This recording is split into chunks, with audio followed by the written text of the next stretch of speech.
প্রিয় দর্শক, মুস্তফা সরোয়ার ফারুকীকে উপদেষ্টা পদে দেওয়ার কারণে ডক্টর ইউনূসের উপরে কঠিনভাবে রেগে গেলেন সমন্বয়করা। এইবার পদত্যাগের দাবিতে মাঠে নামবে সমন্বয়করা। রেহাই হবে না ডক্টর ইউনূসের। কি করবেন সেনাপ্রধান? বিস্তারিত দেখতে থাকুন ভিডিওতে। কথায় আছে আরজন্যা মারপুত বেশি দিন আসলে ভালো থাকতে পারে না, ঝামেলায় পড়ে। হঠাৎ করে ফেসবুকে আবারও প্রোফাইল পিকচারগুলো লাল হতে শুরু করেছে। আমরা এই দৃশ্য দেখেছিলাম শেখ হাসিনা সরকারের পতনের আগে, এক দফা দাবি থেকে শুরু করে যখন এই হত্যাকাণ্ডগুলো ঘটছিল তখন ফেসবুক প্রোফাইলগুলো সবার লাল হয়েছিল। হঠাৎ করে হাসনাত এবং সার্জিসদের ফেসবুক প্রোফাইল লাল, এরপরে একে একে অনেকের প্রোফাইলই লাল শুরু হয়েছে। একটা সরকার কতটা অপদার্থ, কতটা জনবিচ্ছিন্ন, কতটা উদ্ধত হলে বর্তমান অন্তর্বর্তীকালীন সরকারের মতো হতে পারে, সেটা নিয়ে একটা বিরাট গবেষণা হতে পারে। আপনি মন্ত্রিসভার সদস্য বাড়াবেন, ভালো কথা, এমন ভাবে বাড়াইবেন যে একটা উৎসাহ উদ্দীপনা সৃষ্টি হবে গোটা জাতি জুড়ে, গোটা দেশ জুড়ে। তা না, উপদেষ্টা বানাইলেন, সারা দেশে সমালোচনা। তার মানে বুঝছেন তো, এই প্রফেসর ইউনূসের সরকার এটা মাপার মতো অবস্থায় নাই যে কোন সিদ্ধান্ত নিলে কি প্রতিক্রিয়া হবে। আসসালামু আলাইকুম রহমতুল্লাহি ওয়া বারাকাতুহু। প্রিয় দর্শক, আজকে আমি আপনাদেরকে দেখাবো নতুন উপদেষ্টা মুস্তফা সরোয়ার ফারুকীকে নিয়ে কি বললেন পিনাকি ভট্টাচার্য সহ আরও অন্যান্য নেতাকর্মীরা। তারা কি বলেছেন সব ভিডিও আপনাদের সাথে আজকে শেয়ার করব। প্রিয় দর্শক, সব মিলে আজকের ভিডিওটা অত্যন্ত গুরুত্বপূর্ণ, তাই অবশ্যই মনোযোগ সহকারে আজকের ভিডিওটা একটু না টেনে সম্পূর্ণ ভিডিওটি শেষ পর্যন্ত দেখবেন। প্রিয় দর্শক, মূল ভিডিওতে যাওয়ার আগে আপনার কাছে আমার ছোট্ট একটি রিকোয়েস্ট, যদি আপনি চ্যানেলে নতুন দর্শক হয়ে থাকেন তাহলে অবশ্যই প্রত্যেক মুহূর্তের আপডেট পেতে আমার এই চ্যানেলটি সাবস্ক্রাইব করে পাশে থাকা বেল বাটনে ক্লিক করে রাখবেন। প্রিয় দর্শক, চলেন আমরা এক এক করে একাধারে সব ভিডিওগুলো দেখে নেই। একটা সরকার কতটা অপদার্থ, কতটা জনবিচ্ছিন্ন, কতটা উদ্ধত হইলে বর্তমান অন্তর্বর্তীকালীন সরকারের মতো হইতে পারে, সেটা নিয়ে একটা বিরাট গবেষণা হইতে পারে। আপনি মন্ত্রিসভার সদস্য বাড়াবেন, ভালো কথা, তো এমন ভাবে বাড়াইবেন যে একটা উৎসাহ উদ্দীপনা সৃষ্টি হবে গোটা জাতি জুড়ে, গোটা দেশ জুড়ে। তা না, উপদেষ্টা বানাইলেন, সারা দেশে সমালোচনা। তার মানে বুঝছেন তো, এই প্রফেসর ইউনূসের সরকার এটা মাপার মতো অবস্থায় নাই যে কোন সিদ্ধান্ত নিলে কি প্রতিক্রিয়া হবে। আপনারা এর মধ্যেই জানিয়েছেন যে 3 জন উপদেষ্টা শপথ হয়েছে, এর মধ্যে 2 জন উপদেষ্টা নিয়ে ব্যাপক সমালোচনা হয়েছে, মিছিল টিছিল হয়েছে। না, আমরা করি নাই, ছাত্ররাই করেছে। প্রথমে আসি শেখ বসিরউদ্দিনের কথায়। শেখ বসিরউদ্দিন উপদেষ্টা হিসেবে শপথ নিছে, যুক্তি কি? ব্যবসায়ীদের প্রতিনিধিত্ব রাখতে হবে, সবার প্রতিনিধিত্ব লাগবে, শুধু বিপ্লবের স্টেক হোল্ডারদের প্রতিনিধিত্ব লাগবে না। কয়জন ব্যবসায়ী পথে নামেছিল? ব্যবসায়ীরা কিভাবে হাসিনারে সাপোর্ট দিয়ে গেছে দেখি নাই? কত ব্যবসায়ীদের তো ব্যবসা কাইরে নেওয়া হয়েছে, তাই না? তাদেরকে তো দেখছি, তাদের নিতেন তাও বুঝতাম। তো এই বসিরউদ্দিন কেমনে এলো? আসেন এটা একটু বুঝে দেখি। এই বসিরউদ্দিন প্রথম আলো ডেইলি স্টারের মাল।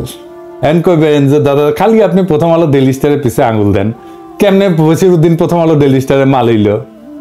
এরে ফিট করেছে ডেইলি স্টার, এর গ্রাউন্ড তৈরি করা হয়েছে। তার আগে গত 9 অক্টোবরে best business person of the year পুরস্কার দিছে তারে ডেইলি স্টার। তার মানে আপনি তো প্রফেসর ইউনূসকে দোষ দিতে পারবেন না, বলতো সে তৈরি করে দিছে ডেইলি স্টার, প্রফেসর ইউনূস চাপ মারিছে। প্রফেসর ইউনূস এলে বলতাম যে আমার কি দোষ, best business person of the year তো আমি বানাইছি উপদেষ্টা, একজন বিজনেসম্যানের নিব, তো বাংলাদেশের সেরা বিজনেসম্যানের নিচ্ছি, কোনো সমস্যা আছে? জি স্যার, সমস্যা আছে। আপনার প্রশ্নের উত্তর আমি দিব, ধরিচ্ছি আপনারে একটু পরে। তার আগে আপনার প্রিয় মাহফুজানন্দ বহুপাদ্রে ধরে নি যে বানাইছে, তারে ধরতে হবে ডেইলি স্টারকে, মাহফুজানন্দকে, বহুপাদ্রে, তাই না? তাই মাহফুজানন্দ বহুপাদ বলবে যে কেন আমি কি বিজনেস অ্যাওয়ার্ড দিতে পারবো না? আমি দিছি, আমার পয়সায় দিছি, আপনার কি সমস্যা? অবশ্যই পারবেন। হ্যাঁ, পারবেন না কেন? কিন্তু আমরা দেখি আপনি কেমন বিজনেসম্যানরা অ্যাওয়ার্ড দিচ্ছেন, তাই না? এই আকিজ বশির গ্রুপের শ্রমিকেরা সেপ্টেম্বর মাসে তাদের কিছু দাবি দেওয়া নিয়ে আন্দোলনে নামিছিল। এক পর্যায়ে এই পাটকলের অফিসে হামলা হয়, শ্রমিকেরাই করে বোধহয়, বা কে করে, দুষ্টু লোকেরাও করতে পারে, কেউ জানে না। তারপরে অনির্দিষ্টকালের জন্য পাটকল বন্ধ করে শ্রমিকদেরকে বাইর করে দিছে। এক একজন অনেক দিন ধরে ছিল। আপনি দেখেন তাদের কান্নাকাটি, কি অবস্থা, তাদের বাস্তবিটা ছাইরা তাদেরকে চলে যেতে এবং বেতন না দিয়া তাদেরকে তাড়াই দিছে। দেখেন, আমার কথা শোনার দরকার নাই, আপনি শুনেন তাদের মুখে। হঠাৎ করে এখন মিল্লা বন্ধ করে আমাদের বাইর করে দিতেছে। আমাদের যিনি 43 বছরে আমার একটা সংসার, এখানে এই মালগুলি আমি কিভাবে নিয়ে যাব? এই তো হঠাৎ করে আমার পক্ষে সম্ভব হইতেছে না, এই সময়টুকু তো আমি পাইতেছি না।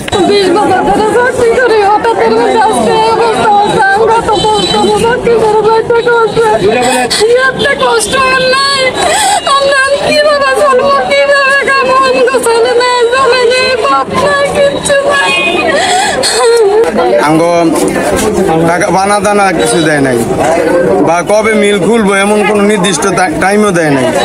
দেখেছেন এই মালরে Mahfuzananda Prabhupad businessman of the year পুরস্কার দিছে। এবার আসেন প্রফেসর ইউনূসের কিছু কই। স্যার আপনি এরে নিছেন ভালো কথা, এরে পাট মন্ত্রণালয়ের দায়িত্ব দিছেন কেন? সে আর তার ভাইরা মিলে বাংলাদেশের পাটের ব্যবসার বেশিরভাগ নিয়ন্ত্রণ করে, এটা জানেন না আপনি? কনফ্লিক্ট অফ ইন্টারেস্ট বলে তো একটা জিনিস আছে।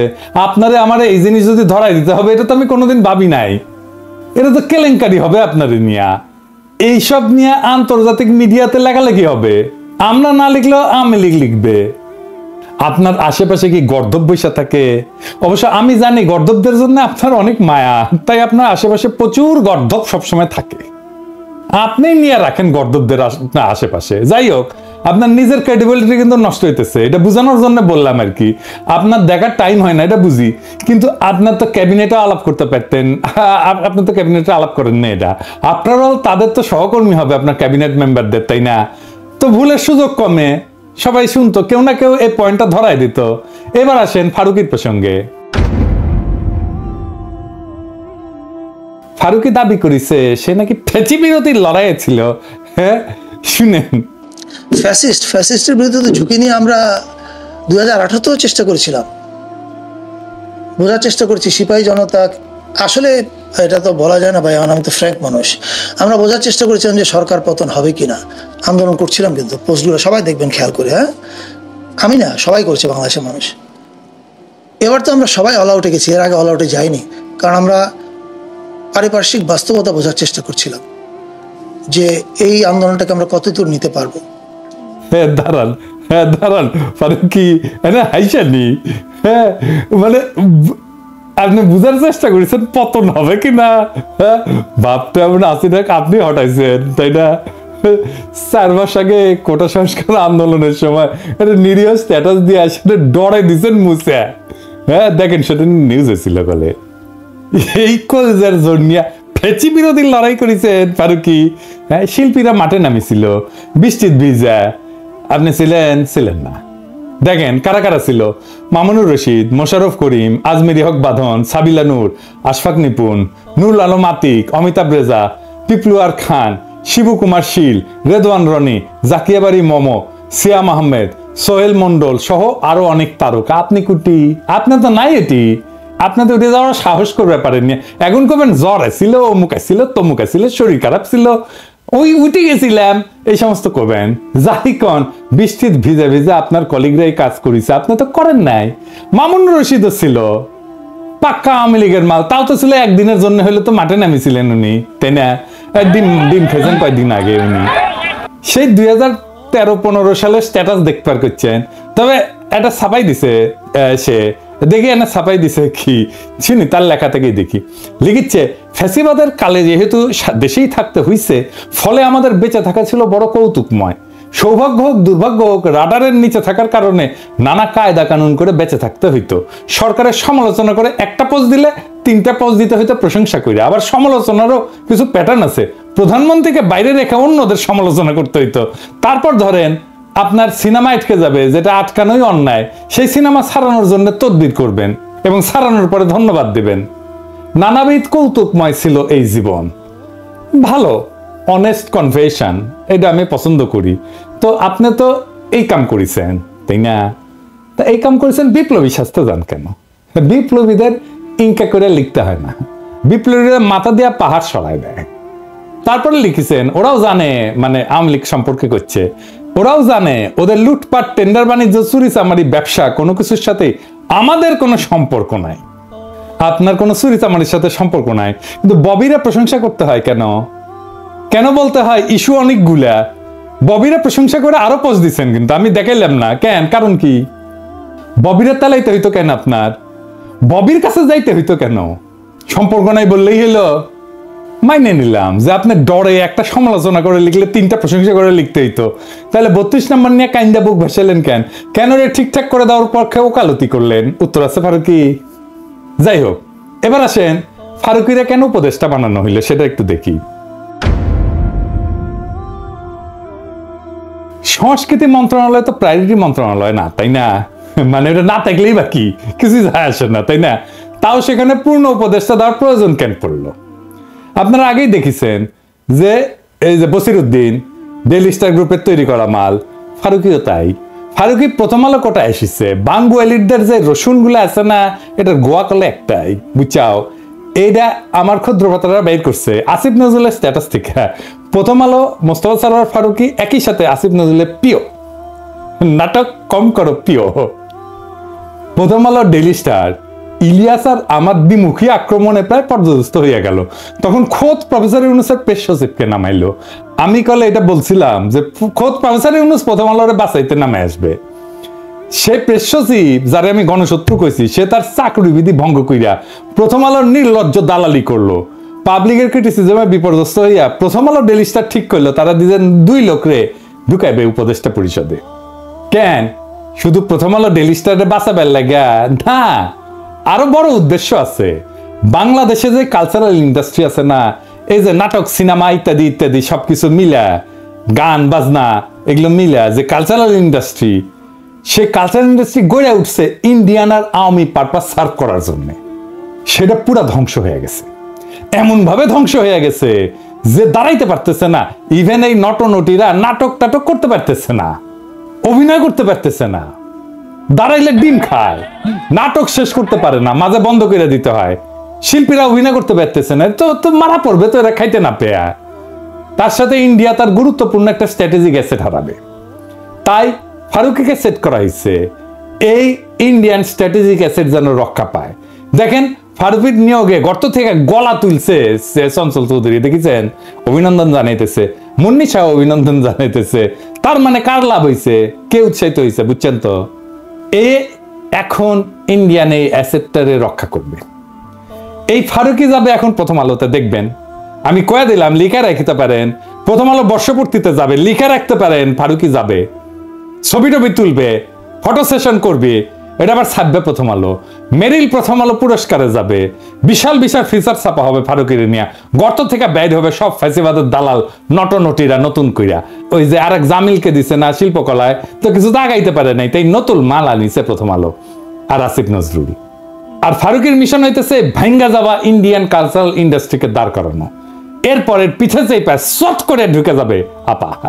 তখন এই বশিরউদ্দিন আর ফারুকি বলবে, আপা আমরা সেই গভীর অমানিসাতেও পিছে পিতার ছবি নিয়ে অফিস করেছি, এডিটর সাহেব এনে দেখেন না ক্যাঙ্কে কইরা পিছে সরদির বডিগার্ডের ছবি নিয়ে অফিস করিচ্ছে, বিউ গলে করুণ সুর বেজা দেন না এডিটর সাহেব, আমরা বঙ্গভবনের ছবি খুলে ফেলার নাটক দেখবো, ভাববো আহা কত জনগণের কথা শোনা হচ্ছে।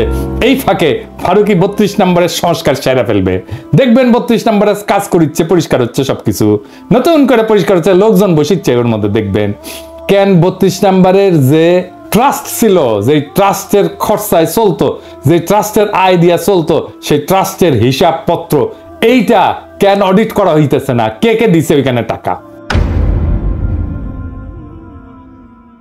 হাসিনা যেগুলো থেকে মাল টাল খাইতো না, সেগুলোর সেই মালগুলোরে কিছু টাকা দিতে বলতো ওই ট্রাস্টে, এই জাদুঘর ট্রাস্টে। তাই কারা কারা ওইখানে দিছে ওইটা অডিট করতে হবে।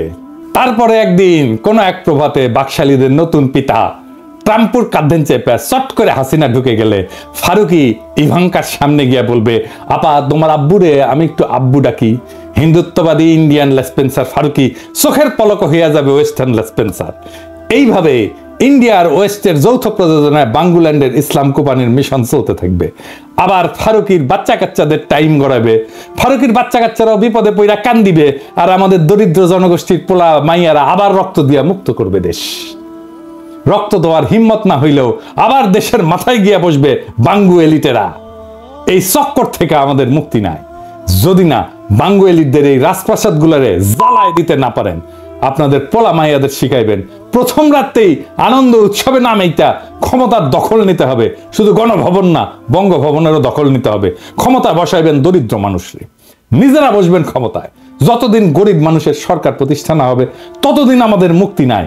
সেই দিন আমাদের আসল মুক্তি, কারণ দেশের ভার, পতাকার ভার বইবার শক্তি আছে ওদেরই। তার মানে বুঝেছেন তো, আমাদের বিজয় কলে সম্পূর্ণ হয় না। তাই আমরা যে প্রোফাইল লাল করছিলাম ফেসবুকে এঙ্কা কইরা সবার ফেসবুক লাল করবেন, তার মানে হইতেছে আমরা মনে করি বিপ্লবের বিজয় সম্পন্ন হয় নাই, আমাদের লড়াই চলবে। ইনকিলাব জিন্দাবাদ। কথায় আছে আরজন্যা মারফুত বেশি দিন আসলে ভালো থাকতে পারে না, ঝামেলায় পড়ে। হঠাৎ করে ফেসবুকে আবারও প্রোফাইল পিকচারগুলো লাল হতে শুরু করেছে। আমরা এই দৃশ্য দেখেছিলাম শেখ হাসিনা সরকারের পতনের আগে, এক দফা দাবি থেকে শুরু করে যখন এই হত্যাকাণ্ডগুলো ঘটছিল তখন ফেসবুক প্রোফাইলগুলো সবার লাল হয়েছিল। হঠাৎ করে হাসনাত এবং সার্জিসদের ফেসবুক প্রোফাইল লাল, এরপরে একে একে অনেকের প্রোফাইলই লাল শুরু হয়েছে। সরকারের জন্য একটা অশনির সংকেত কিন্তু আসছে, তবে এই সংকেতটা সবার জন্য ঝামেলা।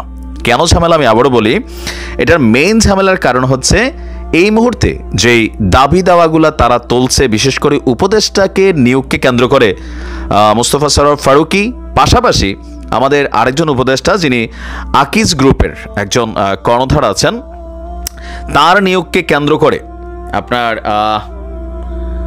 যেই ঝামেলাটা পাকাইছে, আমার কাছে মনে হচ্ছে পরিস্থিতিটা খারাপ যাবে। হাসনাত বলছে হাসিনার এই থোড়াই কেয়ার করছি, উৎখাত করেছি, আপনারা কোন হনু হইছেন। এখন এখানে একটা ভেজাল আছে। সার্জিস এবং হাসনাতদের এই বক্তব্যগুলা একটা জায়গায় তো প্যাচ লাগতেছে। কোথায় দেখেন, শেখ হাসিনার উৎখাতের জন্য শুধু ছাত্ররা ছিল না, এখানে বিএনপি ছিল, জামাত ছিল, জনতা ছিল, এমনকি তাদের ইস্যুটা প্রথম যে আন্দোলন ছিল ধৈর্যে শেখ হাসিনা উৎখাত আন্দোলনে যায় নাই, ধাপে ধাপে প্রসেসিংয়ে আইসা ফাইনালি যখন শত শত মানুষ মারা গেল, রাতের আধারে পুলিশের অভিযান চলল, বিভিন্ন ধরনের ঘটনা ঘটলো, দেশের মানুষ একটা জিদ ছিল, সবার মধ্যে রাগ ছিল, গোসা ছিল, যার কারণে ওইটা কিন্তু একটা ফ্লোতে হয়েছে। এখন আপনারা কারে উৎখাত করবেন? এই যে উপদেষ্টাদের নিয়োগ দেওয়া হয়েছে, প্রথমে তো আপনারা সবাইকে স্বাগতই জানাইছেন। এই উপদেষ্টা নিয়োগ নিয়ে প্রথম থেকে কিন্তু বিতর্ক ছিল, আলিমাম মজুমদার থেকে শুরু করে আরো অনেককে নিয়ে এখানে বিতর্ক ছিল, কিন্তু সেইখানে তো পরিবর্তন আসে নাই।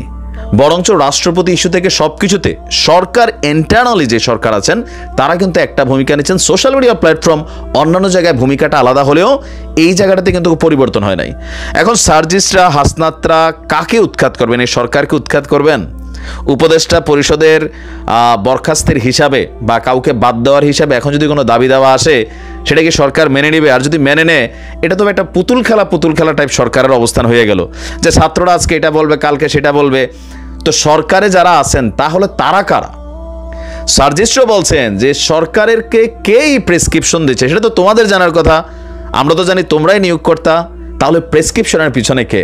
হইতে পারে যারা সমালোচক তারা বলছেন যে এই প্রেসক্রিপশন হচ্ছে প্রথম আলো, ডেইলি স্টার, গং।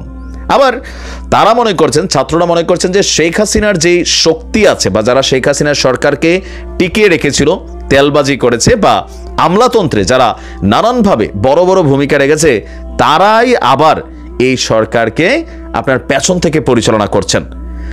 বিশেষ করে আকিজ গ্রুপের যিনি এখানে কানেক্ট হয়েছেন, তিনার নামে একটা হত্যা মামলা আছে। এটা নিয়ে আবার গণমাধ্যম বলছে এটা কি মামলা বাণিজ্যের জন্য ওনার নাম দেওয়া হয়েছে নাকি তিনি নিজে গেছেন। তো এই লেভেলের মানুষ তো নিজে যায় না, এটা হচ্ছে বাস্তবতা। তবে আওয়ামী লীগের সাথে ভালো সম্পর্ক ছিল। এখন একের পর এক অন্তর্বর্তী সরকারের কিছু কিছু সিদ্ধান্তে এটা বোঝাই যায় যে এখানে আওয়ামী লীগের সেটআপটা এখনো শক্ত আছে, এটা নিয়ে হয়তো ভয় পাচ্ছে। আবার ছাত্রদের এই যে 10 জন নিতে হবে উপদেষ্টা, 5 জন নিতে হবে, রংপুর থেকে নিতে হবে, বিভিন্ন জেলা থেকে নিতে হবে, তো এগুলো তো সরকারের উপর প্রেশার ক্রিয়েট করা হচ্ছে।